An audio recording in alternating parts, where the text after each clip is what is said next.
وسلام علی عباده الذین اصطفى اما بعد۔ آج تراویح میں الحمدللہ 20واں سپارہ تلاوت کیا گیا ہے، اور اس میں سورہ نمل کا آخری حصہ، اور اس کے بعد پھر سورہ قصص اور پھر سورہ عنکبوت کا اکثر حصہ تلاوت کیا گیا ہے۔ 20ویں سپارے کے آغاز میں اللہ سبحانہ وتعالیٰ نے اپنی قدرت اور توحید کے دلائل مختلف سوالیہ جملوں کے ذریعے سے ارشاد فرمائے ہیں۔ کبھی تو یہ کہا کہ کیا جو ذات آسمان کو پیدا کرے اور زمین کو پیدا کرے تمہارے لیے آسمان سے پانی کو اتارے اور پھر اس کے ذریعے سے بڑے خوشگوار قسم کے باغات اگائے، اور تم خود ان درختوں کو پیدا نہیں کر سکتے تھے، کہ اللہ کے ساتھ اور کوئی الہ ہو سکتا ہے؟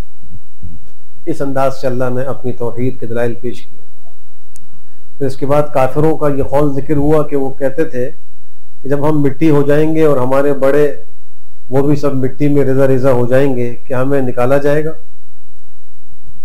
تحقیق ہم سے اور ہمارے آبا و اجداد سے اس سے پہلے وعدہ کیا گیا تھا، اور یہ تو سوائے جھوٹے قصوں کے اور کچھ نہیں۔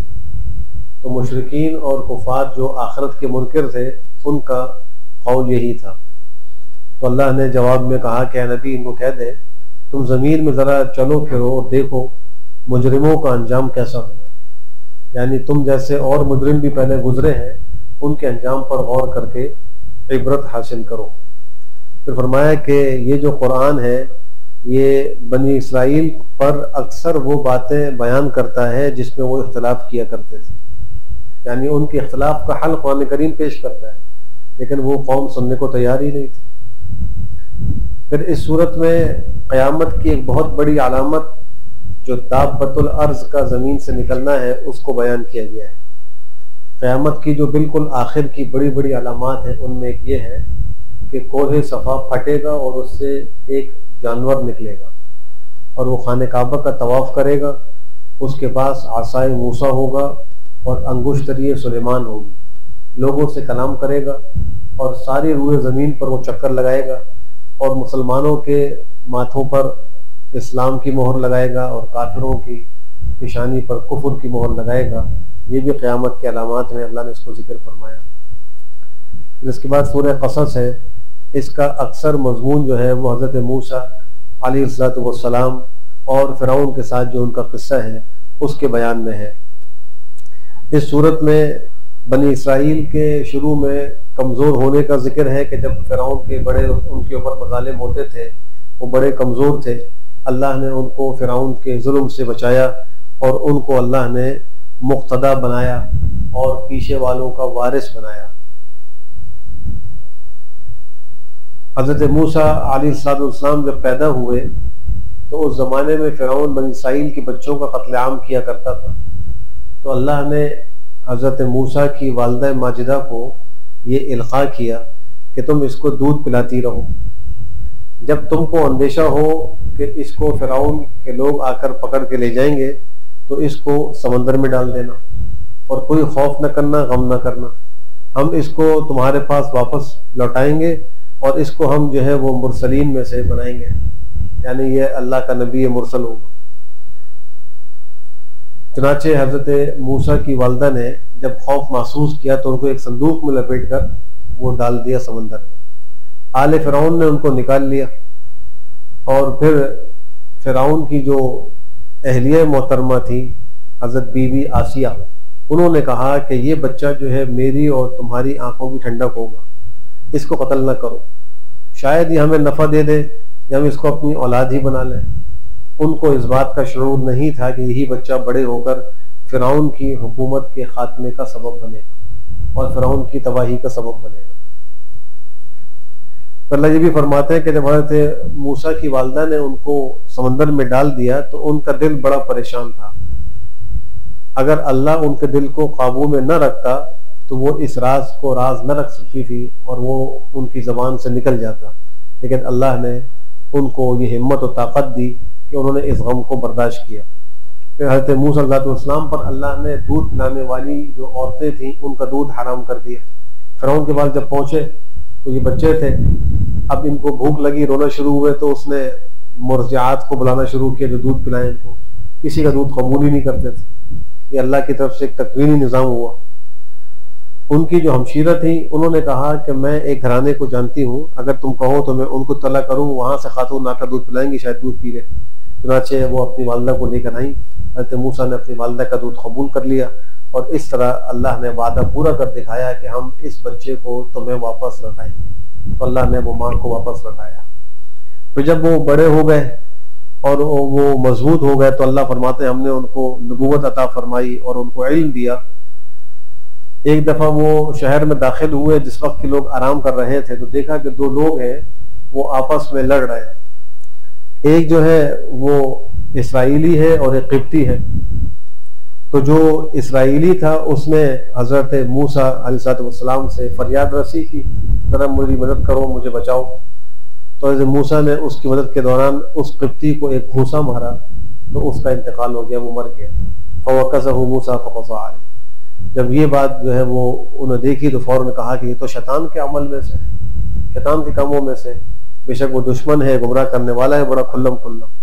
فرعون نے اسی واقعے کی طرف سورہ شعراء کے آغاز میں حضرت موسیٰ کو طعنے کا نشانہ بنایا تھا کہ تم نے تو ہمارے ہاں رہتے ہوئے قتل کا ارتکاب کیا تھا. حضرت موسیٰ نے جواب دیا تھا کہ وہ غلطی سے ہوا تھا، میں نے جان بوجھ کے نہیں کیا. وہ تو لڑائی کو ختم کرانے کے لیے گئے، اس کو ہلکا سا مکہ لگایا اور وہ مر گیا. پھر اس کے بعد دوبارہ وہی آدمی اسرائیلی جو تھا کسی اور سے لڑ رہا تھا. حضرت موسیٰ نے اس کو پھر تنبیہ کے لیے کہا کہ تمہیں میں ذرا بتاتا ہوں، تم تو ہر ایک سے جو ہے وہ لڑائیاں کرتے رہتے ہو. تو اس نے فوراً کہا کہ کیا تم مجھے بھی مارنا چاہتے ہو جیسے کہ تم نے کل ایک آدمی کو مار دیا؟ تم تو زمین کے اندر بڑے جبار بننا چاہتے ہو اور تم تو مصلحین میں سے نہیں ہو.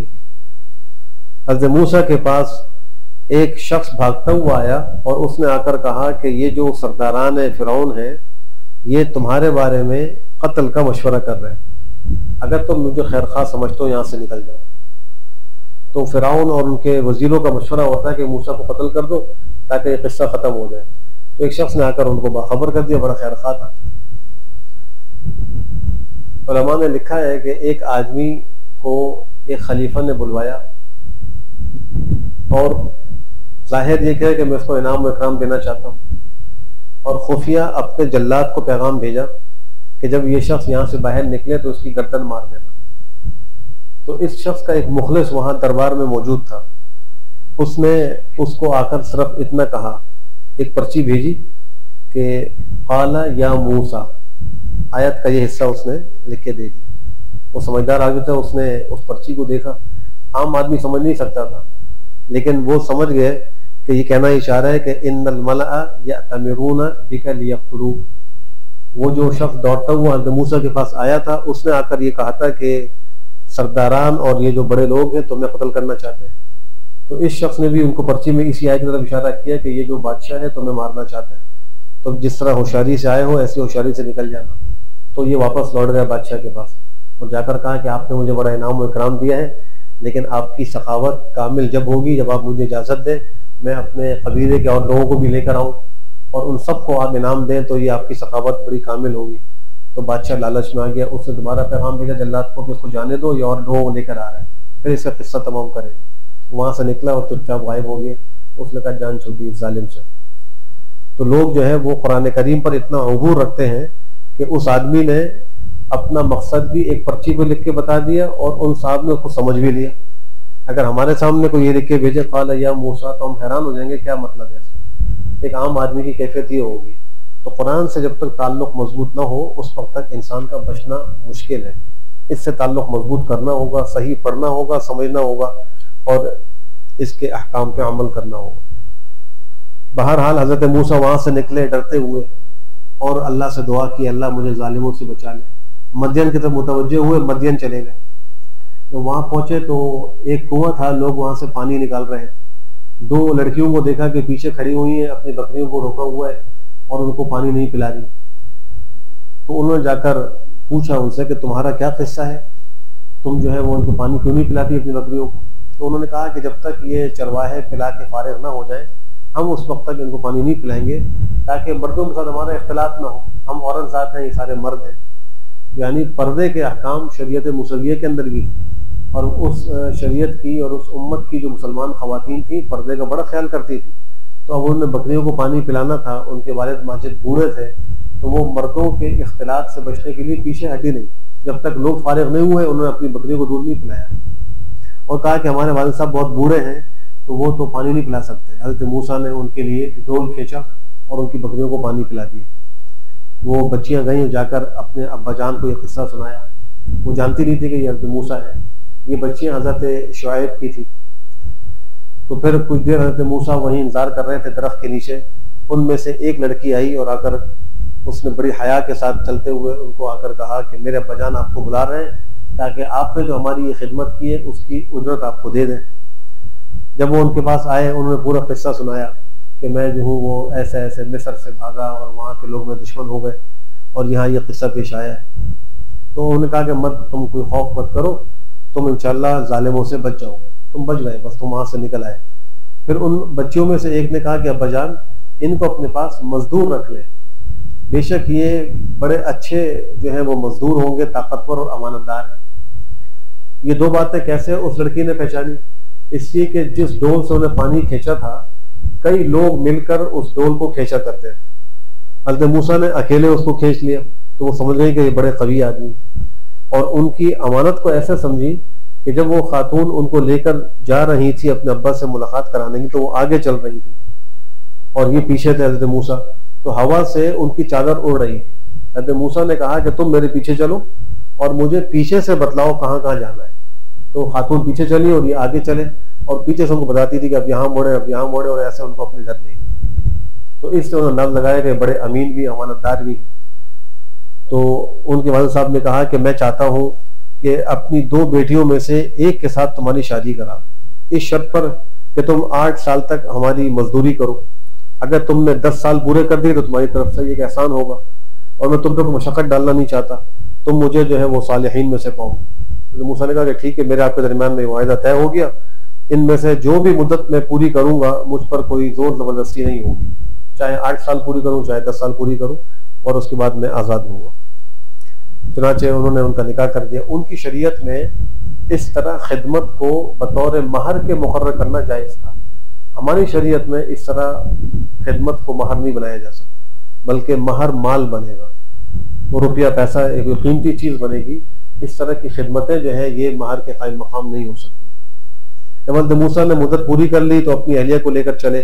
اب وہ طور پہاڑ پر ان کو جو پیغمبری ملی اس کا قصہ بھی یہاں مذکور ہے، اور پھر جو ان کو معجزہ ملا وہ ذکر کیا کہ ان کو عصا دیا گیا اور ان کو وہ ید بیضا عطا ہوا.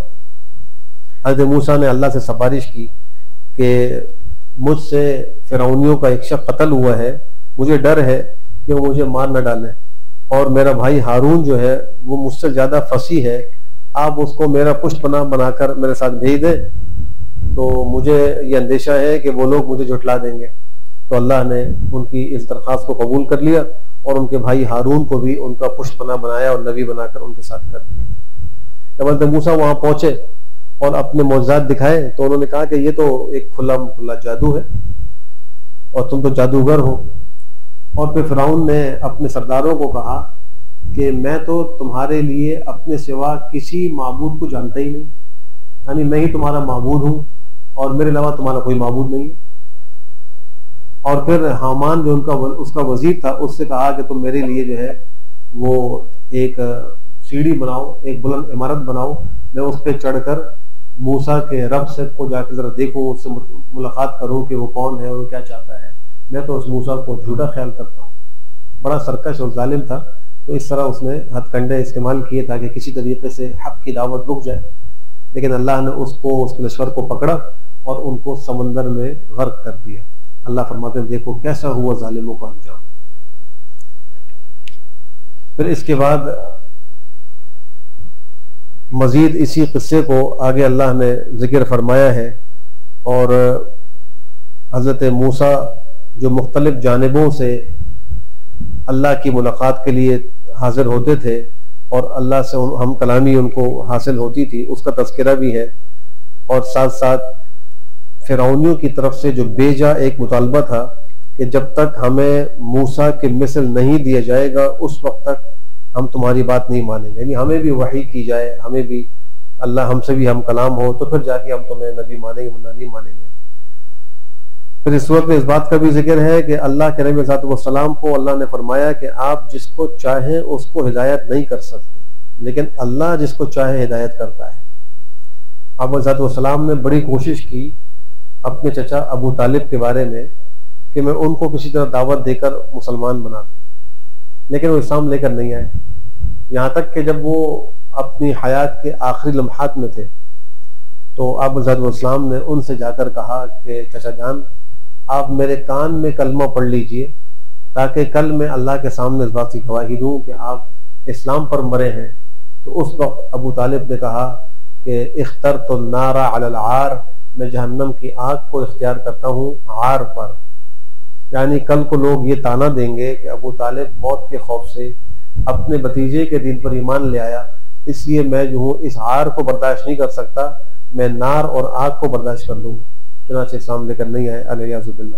تو آپ نے کوشش تو بہت کی تھی، تو اس پر اللہ نے فرمایا کہ اے نبی جس کو آپ چاہیں اس کو ہدایت نہیں کر سکتے، ہدایت کا فیصلہ اللہ کے قبضہ قدرت میں، آپ کا کام تو لوگوں کو دعوت دینا ہے۔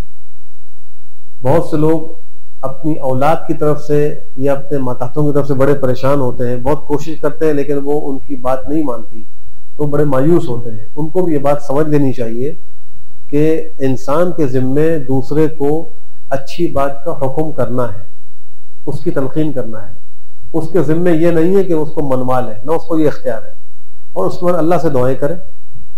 اگر اللہ نے اس کے نصیب ہدایت لکھی ہوگی تو وہ ہدایت پر آ جائے گا، ورنہ انسان کو تبلیغ اور دعوت کا ثواب مل جائے گا۔ پھر فرمایا کہ قیامت کے دن اللہ سبحانہ وتعالیٰ ان مشرکین کے شرکاء کو کہیں گے، مشرکین کو کہیں گے بلاؤ اپنے شرکاء کو، کہیں تمہارے شرکاء جن کے بارے میں تمہارا خیال یہ تھا کہ وہ کل ہمارے سفارشی ہوں گے، تو ان کے وہ شرکاء حاضر نہیں ہو سکیں گے، تو ان پر عذاب کی بات ثابت ہو جائے گی۔ اس وقت وہ کہیں گے اے ہمارے پروردگار انہی لوگوں نے ہم کو گمراہ کیا تھا، ہم نے ان کو گمراہ کیا جیسا کہ انہوں نے ہم کو گمراہ کیا، آج ہم ان سے برات کا اعلان کرتے ہیں، ہم تو یہ لوگ تو ہماری بات کرتے ہی نہیں تھے، یعنی وہ جو شرکاء ہیں وہ بھی آ کر بالکل برات کا اعلان کر کے ان سے الگ ہو جائیں گے۔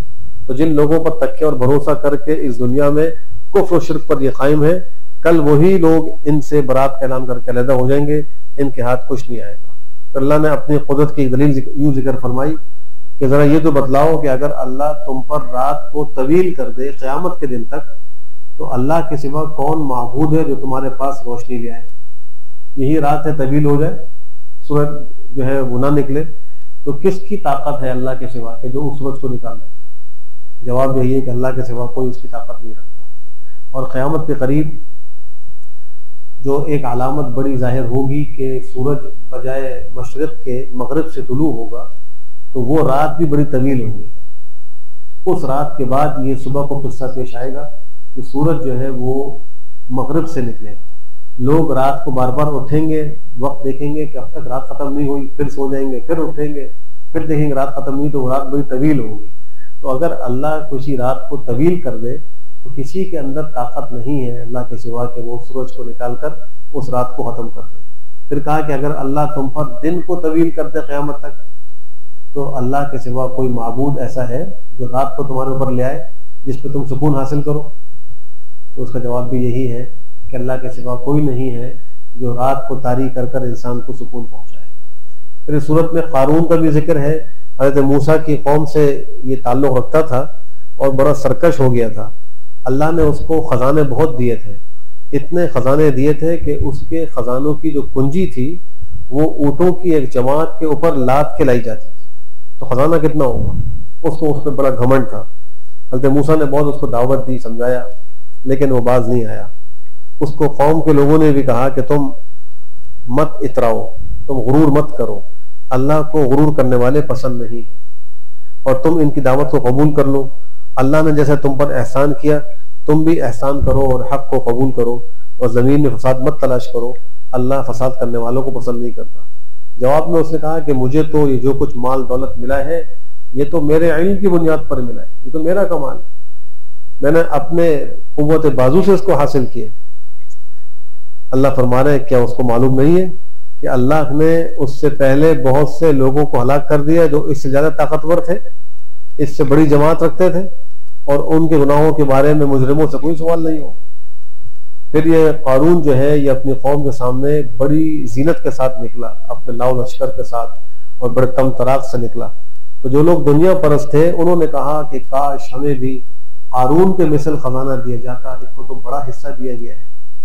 دنیا پرست لوگوں کی مادی چیزوں کو دیکھتے ہیں، اور جو حقیقت شناس لوگ ہوتے ہیں ان کی نگاہ حقائق پر ہوتی ہے، لوگوں کے اموال پر نہیں ہوتی، مادیات کے اوپر نہیں ہوتی، وہ دیکھتے زمینی حقائق کیا ہے، تو زندگی اسی کے مطابق گزارتے ہیں۔ تو ہر زمانے میں اس قسم کے لوگ رہے ہیں۔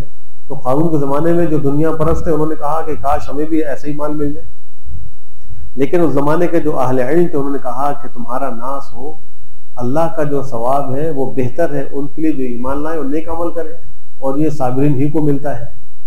یعنی تم خدا کا خوف کرو، کیسی باتیں کرتے ہو، اللہ کا ثواب اس سے بہتر ہے، یا تم اعمال صالحہ اختیار کرو، اللہ کی اطاعت کرو۔ پھر اللہ فرماتے ہیں کہ ہم نے قارون کو اور اس کے گھر کو زمین میں دھسا دیا، اس کا کوئی حمایتی نہیں آیا جو اس کی مدد کر سکے، کوئی قبیلہ جھٹا اس کی مدد نہیں کر سکا، اور وہ اسی طرح ہلاک و برباد ہو گیا۔ اس نے کئی دفعہ حضرت موسیٰ کو پکارا، 70 دفعہ ایک ہی وجہ سے پکارا، حضرت موسیٰ نے کوئی جواب نہیں دیا، یہاں تک کہ وہ زمین کے اندر غرق ہو گئے۔ پھر اس کے بعد سورہ عنکبوت ہے، مکی صورت ہے۔ عنکبوت کا معنی مکڑی ہے۔ اس صورت میں کیونکہ مکڑی کا ذکر ہے اس لیے اس کو عنکبوت کے نام سے موسوم کیا گیا ہے۔ سورت کی شروع ہی میں اللہ نے یہ فرمایا کہ لوگوں کا خیال یہ ہے کہ وہ چھوڑ دیے جائیں گے صرف اتنا کہنے سے کہ ہم ایمان لے آئے اور ان کو آزمایا نہیں جائے، ایسا نہیں ہو۔ ایمان لانے کے بعد آزمائش لازم ہے، ہر ایک پر آتی ہے، اور وہ الگ الگ کیفیت کی ہوتی ہے۔ کسی پر مالی آزمائش آتی ہے، کسی پہ جانی آتی ہے، اور کسی پر اور کسی قسم کی آزمائشیں آتی ہیں، ضرور آتی ہیں۔ یہ اس دنیا میں اللہ نے ایک ضابطہ رکھا ہے، تو صرف ایمان لانے پر ہم نہیں چھوٹ سکتے، ہمیں آزمائشوں کا بھی سامنا کرنا ہوگا، اس میں ہمارا امتحان ہوگا کہ ہم کیا کرتے ہیں۔ اور پھر یہ ہمارے ساتھ خاص نہیں ہے، بلکہ اللہ فرما رہے ہیں کہ ان سے پہلے بھی لوگوں کو ہم نے آزمایا، پھر اللہ ظاہری طور پر جان لے گا جنہوں نے سچ کہا اور جو جھوٹے ہیں۔ پھر یہ فرمایا کہ کیا وہ لوگ جو گناہ گار ہیں وہ ان کا خیال یہ ہے کہ ہم بچ گئے، بہت برا فیصلہ کر رہے ہیں۔ گناہ گار مطمئن ہو کر نہ بیٹھیں کہ وہ بچ گئے۔ پھر فرمایا کہ جو ایمان والے ہیں اور نیک عمل کرنے والے ہیں، ہم ان کی برائیوں کو مٹا دیں گے اور ہم ان کو ان کے اعمال کا بڑا بہترین اجر عطا فرمائیں گے۔ انسان کو تاکید ہے کہ اپنے ماں باپ کے ساتھ حسن سلوک کا معاملہ کرے۔ اگر وہ انسان کو مجبور کرے کہ اللہ کے ساتھ وہ شرک کرے تو پھر ان کی اطاعت نہ کرے، لیکن پھر بھی حسن سلوک کا معاملہ ان کے ساتھ کرتا رہے۔ یہ تو کافر ماں باپ کا حال ہے۔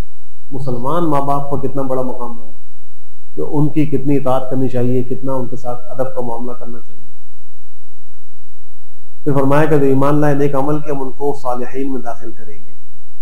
اس کے بعد حضرت نوح علیہ السلام کا قصہ بھی کچھ ذکر ہوا ہے۔ اللہ فرماتے ہیں کہ ہم نے ان کو ان کی قوم کی طرف نبی بنا کر بھیجا، اور وہ 950 سال تک ان میں رہے، لیکن قوم کے لوگ ایمان لے کر نہیں آئے، تو طوفان ان کو پکڑا اور بڑے ظالم تھے۔